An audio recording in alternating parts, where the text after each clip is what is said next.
Now, of course, we're very excited about the Mayo. Maybe you could show it to the camera. Tell us what it is. Definitely. So this is the Mayo armband. It detects the electrical activity in your muscles to communicate with digital technologies over Bluetooth. So as I'll show you in a few minutes, we'll be controlling the iPad through a number of applications using the Mayo. So just gestures, wirelessly controlling it.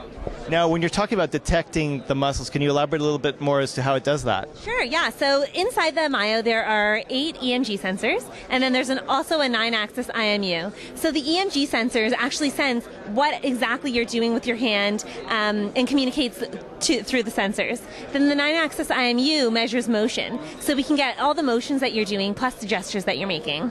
Now, when we're talking about the hand, is it accurate to the point of the fingertips? Like, what kind of accuracy do we have with this? So we're continuing to work to improve all of the things that the Mayo will be able to do. For now, what I'm going to demo is more simple gestures, but we're constantly working on our algorithms to make that as amazing as possible. Okay, excellent. Okay, so what's our first demo today? So the first one is a camera that we've set up here.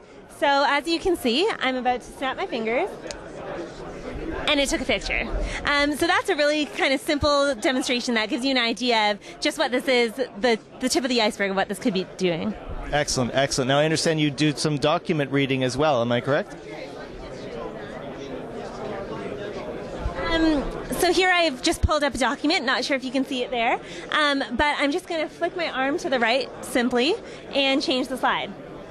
So you can just see how this could be helpful in a business presentation set up with PowerPoint, and all of a sudden, you don't have to stand with a clicker. You can just make it a more natural part of your presentation.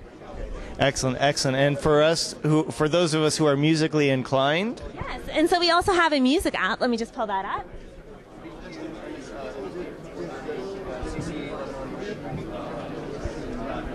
So I'm going to control this music, the volume, and the songs that are playing just with my hand.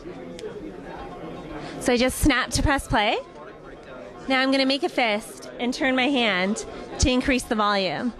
Or go the other way to turn it down. I can also change the song just by flicking my hand.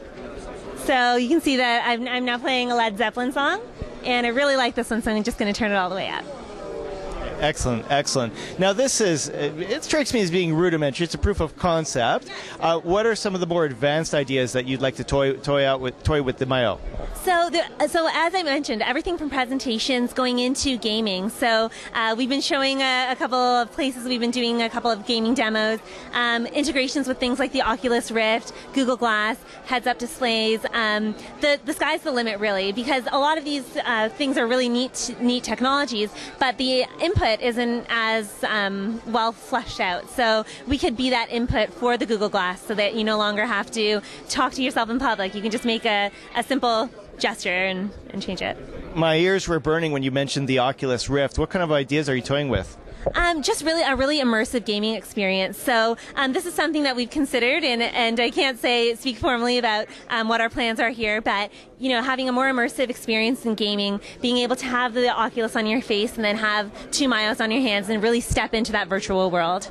Excellent. Now I understand you're a fellow Canuck, yes? Yes, we're from Canada. So how did you guys get your start? So we started out of University of Waterloo. Our 3 co-founders did mechatronics engineering at the university, and from there they just had so much experience in this world of wearable tech, and they were really interested in it. So they really sought out to answer a fundamental question of how can we connect humans with computers more effortlessly, and through that the concept for Mayo was born. Okay, excellent, excellent. Now, maybe hold the wristband up for a moment. So it strikes me, it's a wristband, it looks simple enough. What, in your opinion, are the competitive advantages of this technology over what the other stuff in the market? Sure. So one of the other forms of technology that exists is camera-based sensors. The problem with camera-based sensors is that while it can see you, and it's great, the second the camera can't see you anymore, the device can no longer work. Since the Mayo is wearable and it's all about the electrical activity in your arm, it's really suitable for being on the go. So you have your phone in your pocket, you feel a phone call, or a text message. You can do things like answer the phone by changing your hand, or different technologies like that, or different applications like that. Have you put some thought into separating our day-to-day life gestures from, purposeful gestures of working with the Mayo? Yeah, definitely. Well, there are a lot of things that you'll be able to customize. So we'll have gestures, and then you'll be able to say what the gestures mean for your app if you're a developer. So we have a developer program where third-party developers can create applications for the Mayo for what they want to use it for.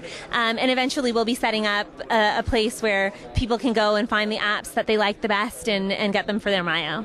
Now, I notice you're only using this with one arm. Can it easily be a double-arm solution? Yeah, so we have demos that we've created with two arms. I don't have one on me right now, but you can definitely do that. It's really going to be all up to the developers and what they really want to make with the Mayo. So the developer program is something we're really excited about. Has the program been launched already? Yes, so early developers and select partners do have this alpha unit of the Mayo, and then eventually later this year we'll be sending out the thinner, more final design. Okay, excellent. Now, what is the availability of the Mayo? Is it readily available to purchase? How much is it? So the Mayo is available for pre-order right now. So you can go to Thalmic.com and pre-order it for $149. So we wanted to make it something affordable that is really useful in somebody's life. We didn't want to make the price sky high. And then eventually we'll be launching in retail stores. Okay, excellent. So do you have some ideas of some unique applications we'll start seeing with the Mayo? Yeah, so there are things, like I said, the gaming already and the PowerPoint type integrations. But also there are people who want to be able to control the screens in a surgical room, in an operating room. So the surgeon, instead of having to ask somebody to move the screen exactly where they want it, they can just use their Mayo because it's a no-touch system. They can use their Mayo to get the screen exactly where they want it. There's also a lot of interest in prosthetics, being able to control different types of robotics, and toys and gaming. The sky's the limit, really.